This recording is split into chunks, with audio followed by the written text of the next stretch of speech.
Real estate అన్నటువంటి వాళ్ళు ఇప్పుడు ఊర్ల చివరన వెంచర్‌లేస్తున్నారు. అది 10 ఇళ్ళు కడతారా? ఒక అపార్ట్‌మెంట్ కడతారా? లేకపోతే విల్లాస్ కడతారా? లేకపోతే సింగిల్ హౌసెస్ కడతారా? డూప్లెక్స్‌లు కడతారా? కడుతున్నారు. అది ఊళ్ళో అయితే బోలెడంత రేట్ అవుతది కాబట్టి ఊరు ఔట్‌స్కట్స్ అట్లా పెరుగుతున్నాయి.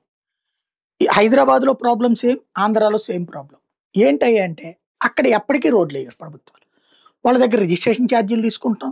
అట్లాగే వాళ్ళ దగ్గర పన్ను కట్టించుకుంటున్నాం. కానీ వాళ్ళకి రోడ్‌లెయ్యం. లేబర్ ఏరియాలో సిమెంట్ రోడ్లుంటాయి. మంచినీటి సదుపాయం ఉంటది. ఈ మధ్య తరగతి, ఎగువ మధ్య తరగతి ఉన్నటువంటి వాళ్ళ దగ్గర మాత్రం చివరికి ఆ బోరు వాటరు, కనీసం డ్రైనేజ్ సిస్టమ్ అండర్ గ్రౌండ్ డ్రైనేజీలు పెట్టరు. ఇయన్నీ నడిచిపోతుంది. కనీసం ఒక రూల్ అన్నా చేయండి మీరిద్దరూ కలిసి 2 రాష్ట్రాల్లో కూడా.